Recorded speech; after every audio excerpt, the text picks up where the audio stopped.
$10 thresholds para po may padala yung AdSense ko po. Ayun yung PIN.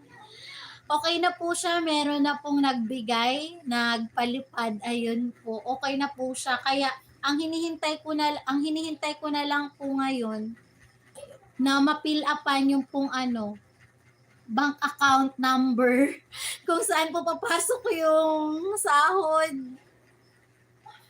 Okay, waiting ka na lang ka na pala sa PIN. Opo, waiting na lang po sa PIN. Kaya ano po siya, masaya po kasi ano po, baka 'pag sa ano po, sahod sa Facebook, ayun meron pong pangkuha ng ano, ng ID. Maano po kasi, mahal po kasi sa may PhilHealth po, kailangan bago ka po nila bigyan ng ID, bayaran mo yung sa ano, sa buong isang taon ng PhilHealth, 3,400 po siya, 3,400, mahal masyado, di carry ng budget. Kasi mangangalakal lang po kami. Ayun, tapos sa ano naman, sa SSS, wala ba bank account si mister mo? Wala po.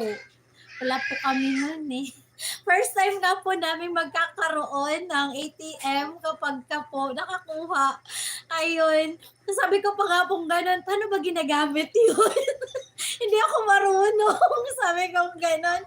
Tapos tawa ng tawa sa akin yung ano, yung guard. Kasi sabi gano'n sa akin, madali lang yun. Basta isushoot mo lang tapos pipindutin mo yung pin mo. Lalabas na yung pera nun sa ilalim. Sabi niya.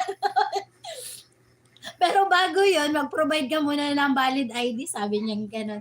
Kaya ayun, ano po, sa SSS naman may utang kasi na loan yung asawa ko, hindi niya pa nabayaran.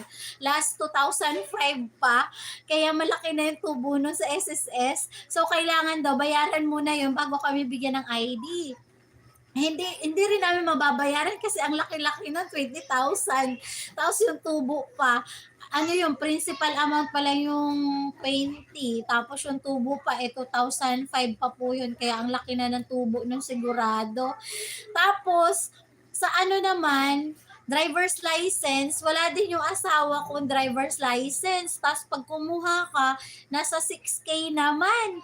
Tapos kapag ka naman nag-renew ng passport, 950. Kaya sabi kong ganun, doon na lang tayo sa pagre-renew ng passport kasi nung last 2020 na mag-abroad sana yung asawa ko kaya po nakakuha siya ng ano ng passport. Tapos ano po tawag niyan nung hindi po siya natuloy kasi wala naman po kaming pang ano po, pang placement fee. Ang mahal kasi ng placement fee sa Switzerland ay New Zealand po sila. Construction po yung in-applyan niya pero kailangan ng 110K na placement fee. So hindi namin afford, wala kaming mautangan ng ganon, kaya hindi po siya natuloy. Kaya yung kanyang ano po, passport, yun yung alaala ng kanyang pag-a-abroad sana. Ano po,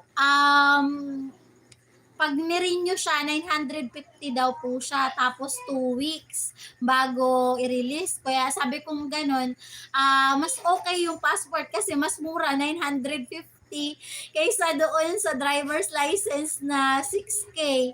Tapos sa PhilHealth na 3,400 at saka doon sa SSS na 20K yung principal amount at saka yung ano pa, tubo pa nun. Opo, mas okay nga po mag-renew na lang po ng ano, ng passport po.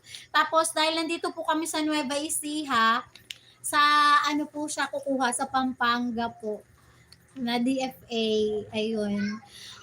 Ano po siya, online booking po ang gagawin. Hindi po sila tumatanggap ng walk-in. Ayun, tapos na-inquire ko, ano daw po, 950 nga po siya, hindi siya rush. Pagka rush, 1,200. So, doon na lang po kami sa ano po, sa hindi rush, sa 950. Opo, opo.